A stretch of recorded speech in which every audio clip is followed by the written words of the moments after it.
Hi everyone and welcome back. If you're new here, hi, my name is Heather and I run a small handmade business called Lemon Tree Corner where I make purses and bags and project bags for makers like you. If you're not new here, welcome back. I'm really happy that you came back and glad to have you here for the Year of Bags, Year of Bags. So we're doing a different bag pattern a week for the whole year. And I'm already breaking my rule. Oh, I can't believe week 3 I'm breaking my rule. So last week, as you saw, we made the Drawstring Project Bag from Kandou Crafts. And I had 9 bags lined up to make for this to go in my shop. And you know, I should have waited until the 3-day weekend. But I didn't, and I basically got all the material cut out to make the 9 bags, but we were only able to make one of the bags. So last week, if you haven't seen that, go back and watch last week where we cut all the fabric, we made this bag. I gave you some good tips on using cork and vinyl in your projects, so we focused more on that last week. And this week we're going to focus on the drawstring channels. So here's all of our fabric. Most of the bags are with completely cotton fabric, but I do have 3 more bags that have the cork or the really pretty glitter vinyl. So we've got a few more of those to whip out, and then this week we'll focus on the drawstring channels and how to do those. And it's a 3-day weekend here in the States with lots of rain in the forecast for Southern California. So I'm just going to be making bags all weekend. And one of the things we figured out, so the first time I made the bag, I made it with, there's 2 drawstring handle options. There's 2 drawstring options for this pattern. The first one is just, it's all the way to the top, and it just, I don't know, it doesn't look as finished as I would like. So last time I made the drawstring channel with the ruffle, only it's my first time making it, and I didn't like the way it looked, and where she had me sew it was too tight to actually get anything in the drawstring channel. So I've altered the pattern slightly, recut the drawstring channels for the rest of the bags, and we're gonna make this whole piece taller so that you get like a nice ruffle at the top. And as we talked about last week, you know, trying to find the right material to use for the drawstring. And as you'll see, as I was showing this off last week, the cording broke. So the suede cording is not going to work. It's not strong enough to handle anything. I do have some macrame cording, and that's pretty too, but I'm really loving the twill tape. I think it's really nice and just has a nice finish at the end there and looks more dainty than the macrame cording. So I think I'll go for that for most of these. Now, unfortunately, you know, you only have so much room in your craft room to store stuff. I bought 4 huge rolls of that macrame cording in 4 different colors. So I've got tons of that, but I only bought like 1 or 2 colors of the twill tape to try that out, which means at this point, I'll need to look back and see where I bought the twill tape originally and get some more colors of that, because I think that's going to be the best option for these. The other thing I wanted to talk to you about was last week, told you that I'm setting the intention of living with passion this year. So that's kind of our keyword for the year is passion, kind of finding magic in the mundane everyday things that I'm doing. And I invite you to do the same. I know a lot of times people pick a word for the year. So I guess my word would be passion for this year. But let me know in the comments below, what would be your word for the year? What do you want to focus on creating more of in your life? So, and in the vein of that, have you ever done a vision board? So I used to do vision boards with my church group all the time. You know, everyone would bring in magazines, we cut stuff out. It was a nice kind of collage, crafty project that I enjoyed doing. I really don't have any access to any magazines at this point, nor do I want to like go out and buy magazines for this project. And it's kind of bulky to have a vision board, although it's very nice to have it in a place where you can see it all the time and walk by it and really keep it fresh in your mind of those things that you want more of in your life. So it's a great idea and it's a great project to do just to set that intention. But I was trying to find an online way of doing it, or like a digital way of doing it.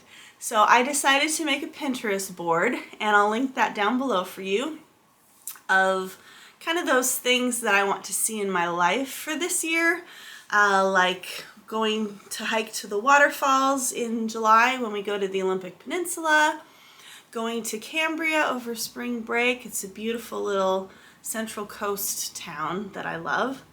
You know, eating healthier, and just like we said, focusing on that passion, focusing on the creativity, and Pinterest is kind of a difficult place to do it because usually Pinterest is showing you a photo of another thing that's linked somewhere else on the internet or a pattern or something like that, but I think it's a good visual representation that I can go look at and maybe even do some screenshots of, you know, how they line up all the photos. So I could do some screenshots of those. I also put in a lot of quotes and that kind of thing, like inspirational things in there. So go ahead and take a look and grab any if you want to create your own vision board. And maybe that's something that we can do together this year. So I've got 8 more bags to make this weekend. So let's get going.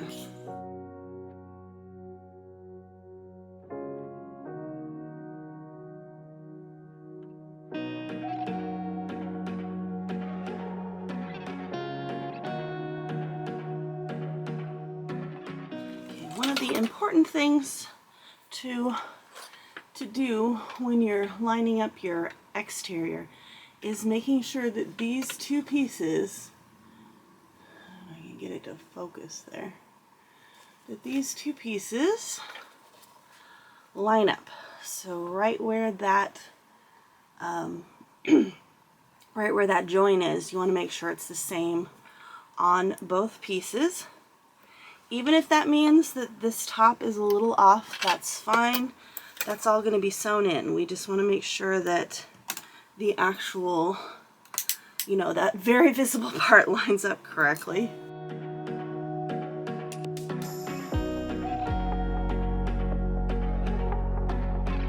Another thing I like to do is to double stitch this exterior piece. It's going to get the most pull. It's going to get the most wear and tear, and I like to do a second line of stitching about 1/8 of an inch away, so you kind of line up the stitching with the edge of your foot here, or the middle edge of your foot, and do a whole nother line of stitching all the way around the outside, just to make sure that, you know, when the bag is full and being pulled, it doesn't, you know, the seam doesn't come apart and you can't see the stitches. Just helps with that.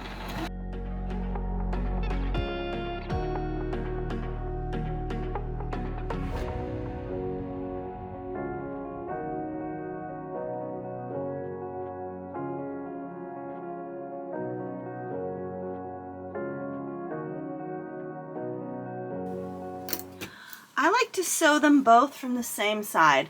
So if I've sewn down this way, I'm going to sew down on this seam as well, just because otherwise it can make the whole thing a little wonky.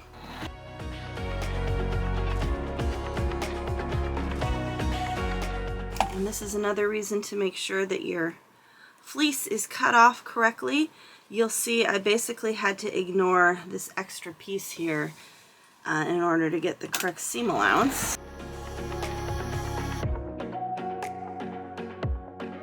And you might be asking, Heather, what's this tape for? This tape is painter's tape, and it just helps you with the seam. Like right now we're doing a 1/2 inch seam allowance, and there's no 1/2 inch mark on my seam guide here on the ruler on the machine. So I've got a 1/4 of an inch, 3/8, 5/8, 1 inch, but there's nothing for 1/2 inch, and I use that a lot. So, you know, if the pattern calls for 1/2 inch seam allowance, I make sure to use one of these. It's painter's tape. There's no residue when I take it off. And it's right between the 10 and the 15. And having it come further this way helps me line up. It's a very visual guide You can also do more than one piece. You can do like 5 or 6 pieces on here and just build it up so that it's got a little bit of a ridge, and then you can push the fabric up against it, which is nice. So somebody was asking me to talk about the boxed bottoms. So this is a fun thing in some patterns that you do. You box the bottom. You can either open these up. You can either open these up like this and get the seams open, or you can nest them like you would a quilt, like a quilt join. But I'm going to open them up this time. Now the key to boxed bottoms, which is very difficult to achieve sometimes, is you want it flat, which means you're going to pull, pull, pull, pull, pull, pull, pull until this is flat.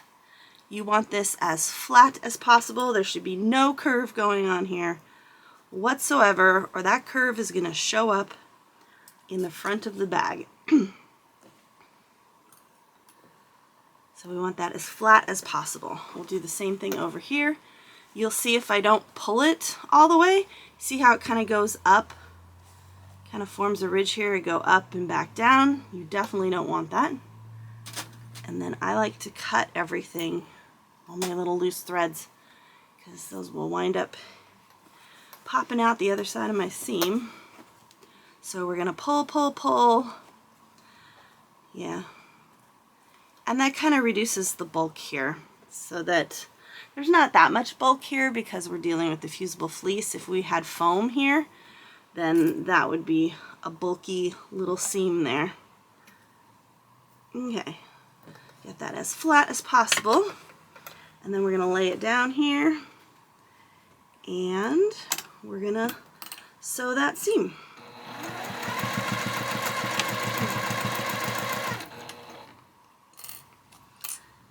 Make sure these are flat under here. We're going to go all the way to the corner. That's the one part that is going to get a lot of stress. We're also going to do this double stitching on this because this corner is going to get a lot of stress once you fill it with all your project stuff.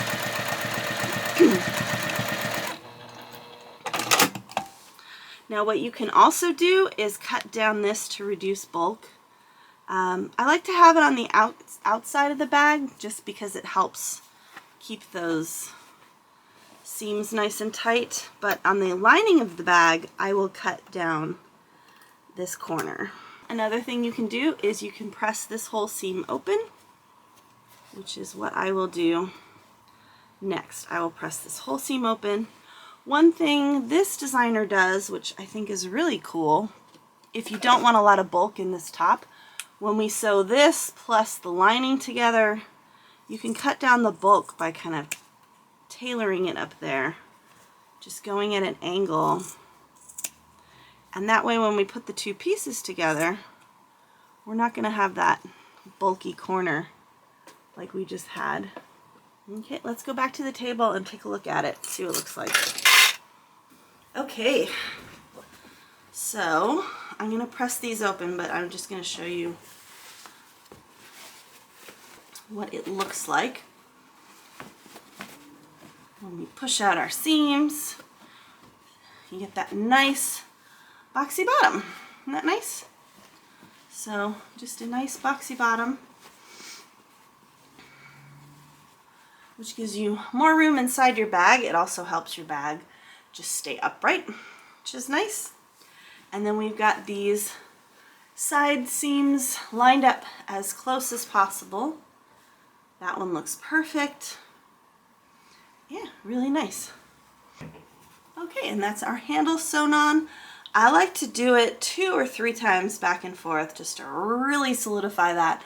That's going to get a lot of wear and tear. That's where all the weight is going to sit on your bag, is this handle. So I do it 2 or 3 times at this point when we're tacking it down, and then when we sew the whole bag together, I go over this 2 or 3 more times then, because it's really going to add a lot of stability for us. Okay, and now it's time for the drawstring. So drawstring is an interesting beast. Basically, your drawstring, once you've sewn it, is going to go in between these 2 points with a little space in between.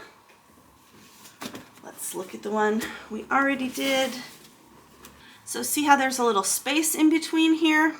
It doesn't quite go all the way to the edge.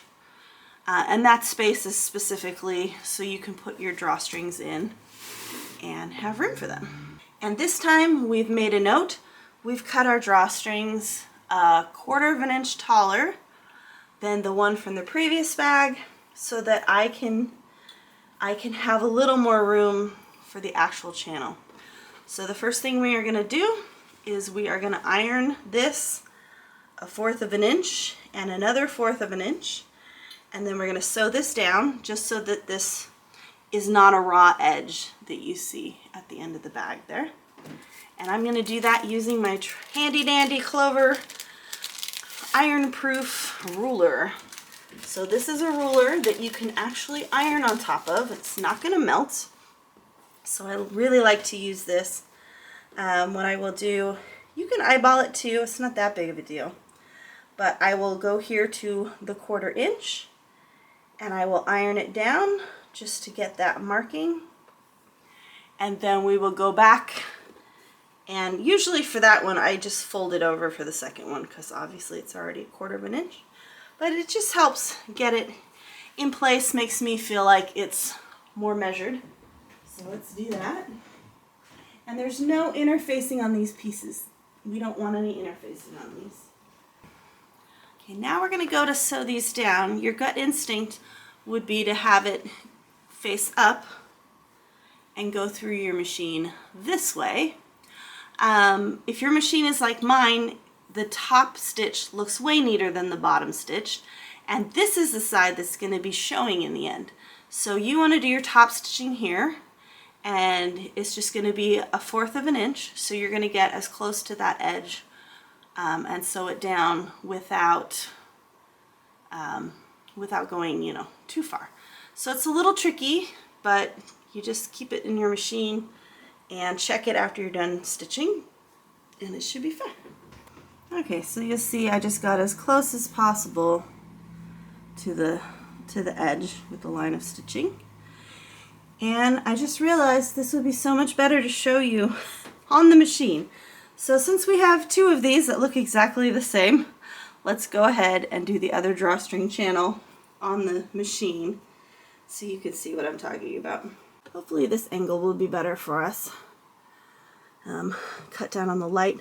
I have a nice LED strip, I'll show you in a minute, around the throat of my sewing machine. I love it, adds great light, but is not great for filming. So we're going to put this right sides together. We want to make sure that those ends we did are really well lined up. I'm not going to clip it or anything, just going to go for it, and going to do this at 1/4 of an inch. I'm going to do a scant 1/4 of an inch again. And I'm just going to make sure those are lined up at the end.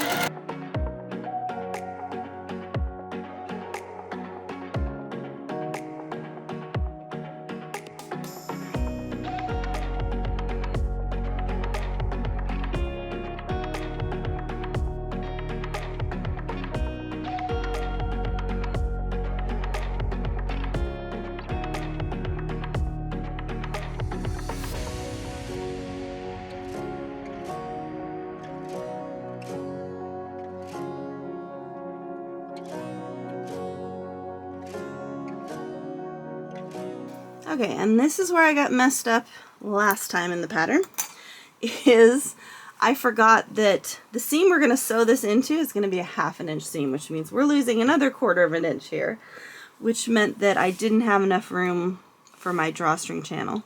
So I've cut these taller now by 1/4 of an inch so that I have 1/4 of an inch more room to put those drawstrings in. And I made a note to myself here that for the ruffle, I am going to sew 3/4 of an inch away from that folded edge. So I'm going to line that up. Right now I'm at 1/2 inch on my tape here. So I'm going to just peel my tape back, and you'll see the tape gets chewed up a little bit as we go along. So this tape isn't going to last me all 4 bags. And as soon as I start detaching it and attaching it, it's just going to get more messed up. So we're going to get a new piece of tape. But I am going to measure 3/4 of an inch away here, and that is at the 20 mark. So we're going to be at the 20. And you can kind of tell if you're lined up by how much tape, if the tape is evenly over the edge there of the panel. So now what we're going to do is we're going to have 3/4 of an inch ruffle up at the top. And this is going to be a 1/2 inch or 1/4 of an inch in from here. So that should give me a nice wide area to put my drawstrings in.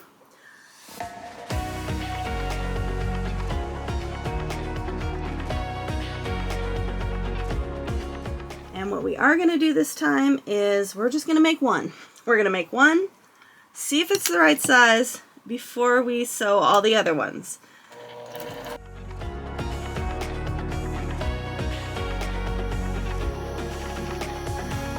That's another reason why production line doesn't necessarily work for me, because you learn something each time you make the bag. So if I was to do like each step of these bags, nine at a time, go on to the next step, do the next 9.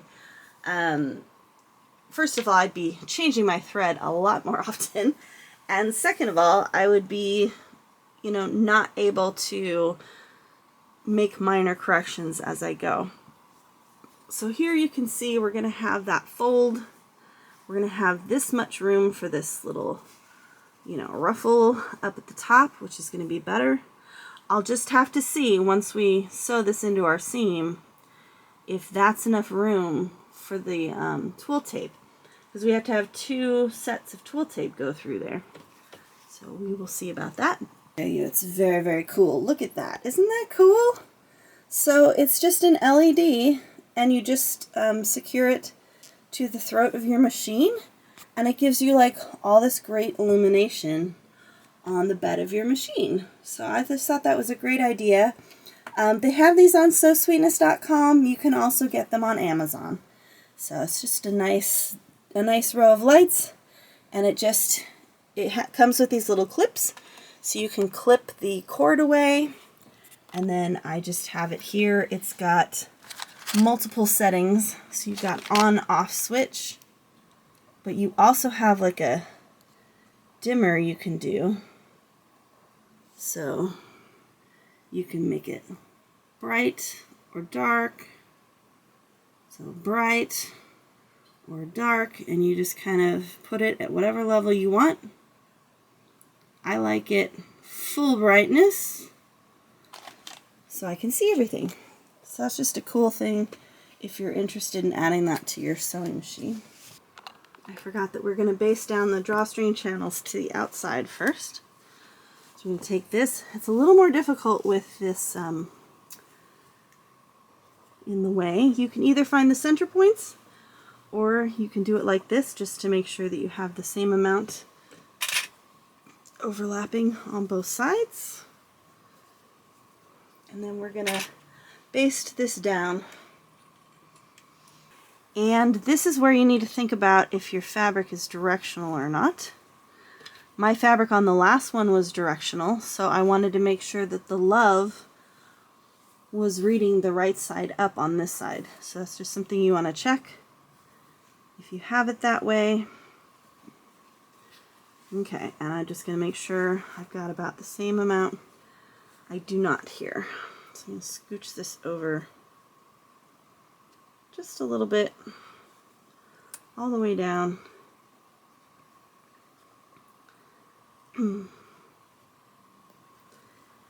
And your handle here, depending on how thick it is going to cause a little bit of mischief. So you just have to be aware of that.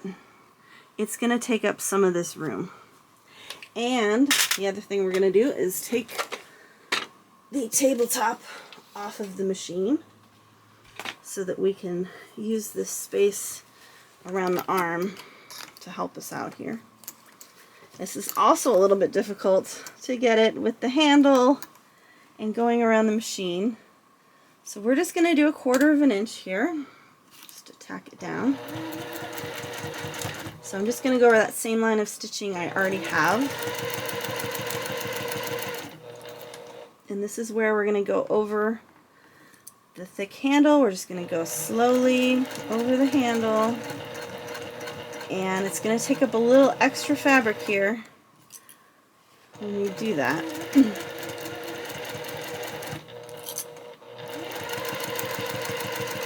And then I've got a little bit of a bump here, so I'm just going to continue flattening that out as I go.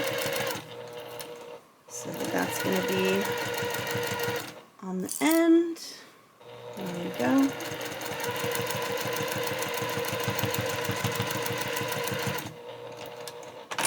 And we're going to do the same thing on the other side.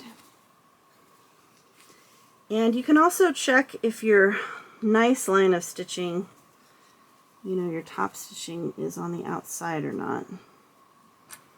So I think this is the only hard part to kind of visualize, is how this is going to attach versus anything else in a normal pattern. Okay, and then we're just going to do the same thing here. And that's it. So we've got the drawstring attached. Now all we have to do is sew the whole bag together. I like to do this top stitching before I sew the hole in the lining, just to be extra careful. So we're going to lift our handle up there. And then I'm going to go iron this down so I get a nice line here for the top stitching. And then I'll show you the trick with the top stitching. I can already tell my lining is like perfectly in there, which is great. So let's go iron. And then we're going to put the bed of our machine back on. And then I will show you the coolest trick ever for top stitching. Okay, the only thing I'm going to say about ironing is when you're ironing this edge, like we talked about before, you do not want to iron over the cork or the glitter vinyl. So just be careful of that. Now here is where, if we had a tall enough arm here, we could just do what we just did and have the top stitching with the pretty side, the top side, on the outside of the bag. Another way that you can do it is you can flip this whole thing inside out. Genius, genius! So we're going to flip this whole thing inside out. And we're just going to feed it through the machine this way. Now our top stitching, the top of our top stitching is on the outside of the bag. It's genius, genius. Okay, so I'm going to switch this to my 3mm top stitch length. And we're just going to carefully go around the whole bag, top stitching as neatly as possible. I'm using a coordinating color here. I'm not using a pink on the outside, so this is definitely going to show. So I'm going to go nice and slow, keep that as even as possible. Nice and slow. Rotate the bag. Tuck that lining fabric under so it's nice and even, and you see the outside fabric and you don't see any of the lining fabric. Careful over those big seams. And stop and rotate. That's the thing, man. You can always stop. You can always stop the machine and regroup. You don't have to keep sewing and feel like it's out of control. Feel like you don't know what's going to go under the bed of the machine next. You stop, you reposition everything, and then you keep going. You have way more control when the machine is stopped than you do if you just keep letting it go out of control. Okay. Just going to make sure that it's nice and flat there, and then we're going to be going over the handle So I just want to reposition everything again, make sure that handle is nice and spread out there. Now I'm not going to go over it multiple times at this point because we're top stitching the bag and I don't want multiple layers of top stitching showing on that. And then here we come to this bulky seam again. So just going to go nice and slow over the mountain. And then spread that fabric out. Okay.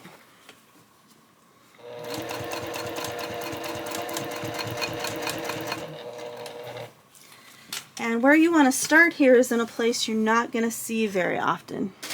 So you don't want to start stitching this in the very center of the bag where everybody's going to see this come together, because you're going to have to backstitch at the front and the end. And there we go. So you just don't want that start and stop to be like in the very center of the bag where people are going to see it. Then I'm going to take a minute to cut off all these loose threads, tails, whatever I got going on here, especially the drawstring channel. Make sure you don't cut into the drawstring channel at this point, all that hard work. Okay, so that's good. Now I'm going to sew up the hole in the lining,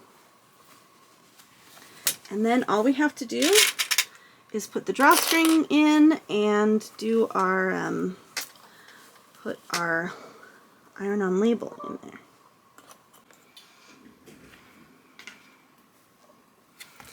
Okay, so here we have our finished bag. Yay! And now we just have to do the drawstrings. So I have some macrame cording here that I originally thought I was going to use. It's kind of thick though. This one's a little thinner, so it's a little daintier. But so this is an option for us. And we also have our twill tape. I liked the twill tape so much on the last one that I did find an Etsy seller that had lots of colors of twill tape. So I have ordered those. Those probably won't come in until the end of the month. So what I will do is, if I like the twill tape or the cording for these, I will add them as I go. If I don't like my selection here, I will wait until I get the twill tape in from the Etsy seller. Now this does have some yellow in it, so that would be interesting. The yellow with the green is interesting. See how our drawstring channel is like small now, but I could definitely fit two of these above and below each other. That would add an interesting pop of color and bring out this yellow. So that's a thought. We also have this one. Now it's white in here, but I think, you know, white and natural is pretty close to each other. Or we could go with our natural twill tape. Yeah. I don't know. What do you guys think? I'm leaning towards the macrame cording at this point for this one. I just feel like it goes better with the design.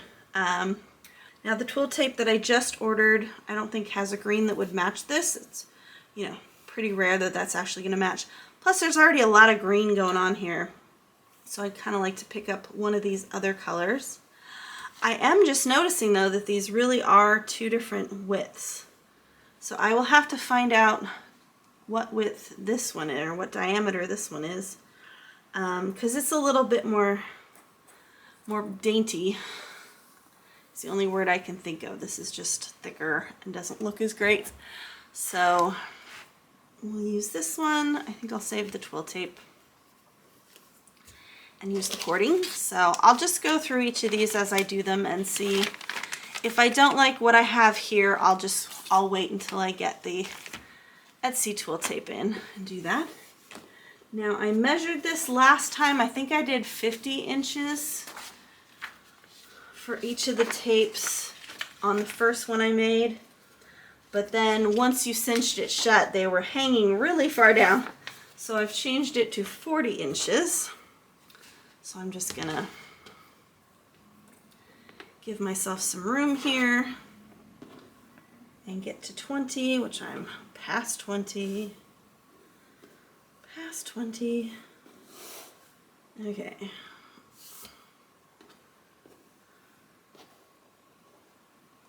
Bring this down to 20 there.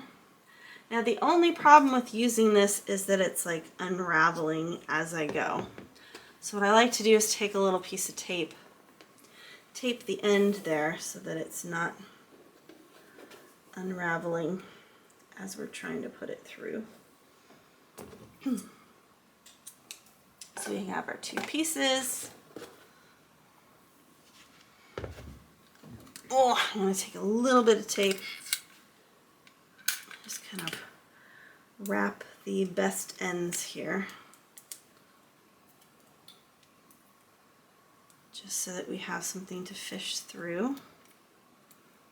I just need one of those ends to be clean.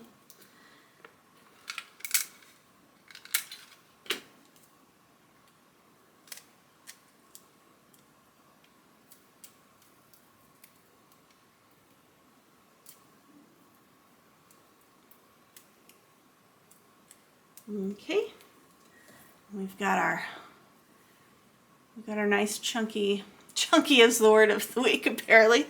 Our nice chunky baby safety pin, diaper pin, and we're gonna poke that through the one with the tape, and then we're gonna feed it through here. It is still kind of tight.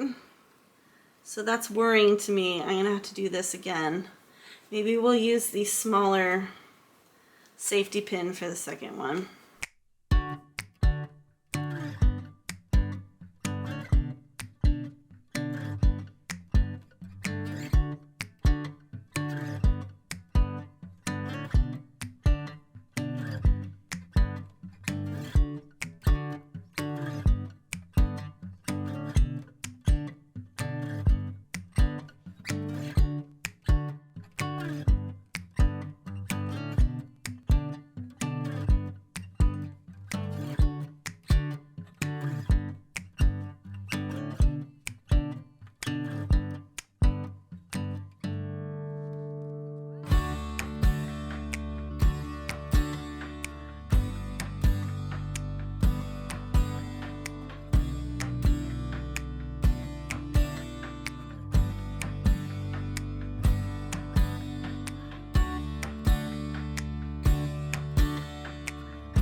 So now I'm going to tie these two ends together.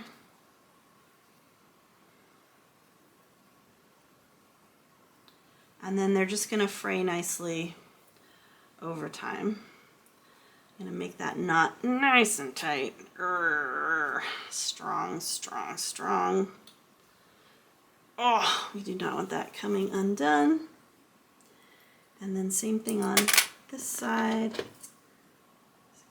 Cut that tape off. When I made it 40, I was actually making it a little bit bigger than I needed. So I'm fine losing that little bit of space. Now you'll see this one's already unraveling quite a bit. So really, I want to make that nice and tight. Ooh, nice and tight. And there we have it. So when it's closed, you'll see they still hang down below the bag, but they were really hanging far down below the bag. Okay, so here we go. You can see the ruffle is taller, which is exactly what we wanted. So I think I could sew the ruffle even, I could make the line of stitching even a little bit higher than that. I really wanted to see what it looked like. I think that drawstring channel is still a little tight.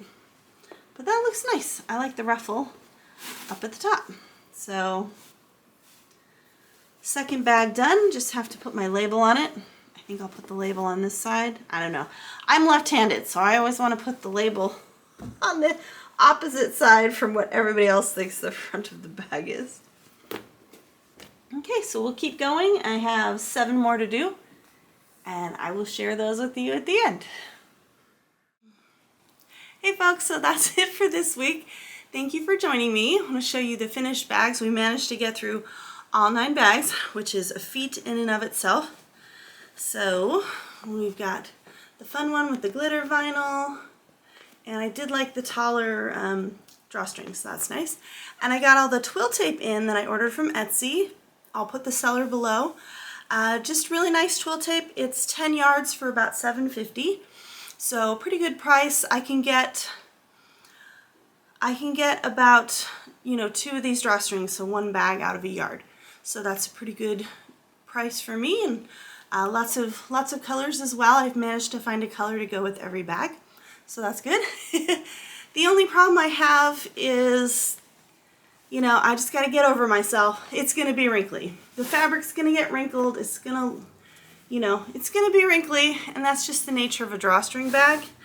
I know a lot of people, a lot of crafters like using the drawstring bags better than the bags with the zippers. So I want to make sure that I have supplies of drawstring bags in there to capture those people who prefer drawstrings, and that's why we're doing this. So I'm going to have these in the shop as soon as possible. Have to take some photos. They're not in there yet, but they will be in fairly soon. So we've got the purple one. We've got the one with all the little 70s desserts on it, which is really fun. So I really like that one. And I did go with the yellow twill tape. I think it just brings out the yellow in the fabric. We've got our Parisian bikes. I didn't have like a true red in the pack, so I went with the yellow to pull out the yellow in the bikes. I would have gone with the blue, but the blue was too close to the drawstring, to the accent fabric. So we got that one. We have the one with the buttons. Oof. And once again, I didn't want to use blue because it was too close to that, so I used purple, which is in the buttons. So that brings out that color. We've got the kitty cats. The kitty cats are so cute. They're knitting kitties. We've got the, what was I calling this? Jane Austen. The Jane Austen fabric with that, and that's a really pretty color, brings out the color in the flowers. We've got our Art Deco one, and this just happened to match. This is just total coincidence. It's a wonderful coincidence. We've got our multicultural, which actually looks like Bridgerton with all the multicultural faces, so profiles. So this one really does look like Bridgerton with all the multicultural profiles. And then our other Jane Austen, which is very fun. And this just happened to match this. I just got a variety of different colors of twill tape.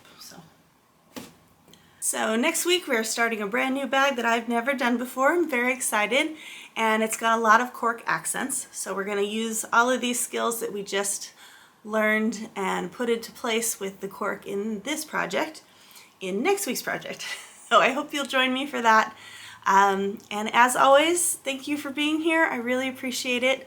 I know there's a lot of stuff out there on the internet and YouTube that you could be watching, and you chose to watch my video, and that means a lot to me. So thank you very much, and I hope you have a wonderful week ahead. Love you. Bye, friends.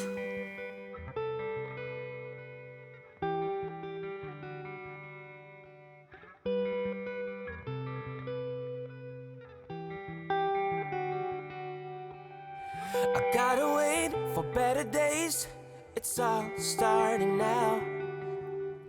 It's not too late, we can be saved if we make the time. It's gonna be alright. had a clue, now I got a feeling. Just gotta hold on tight. Tonight, tonight,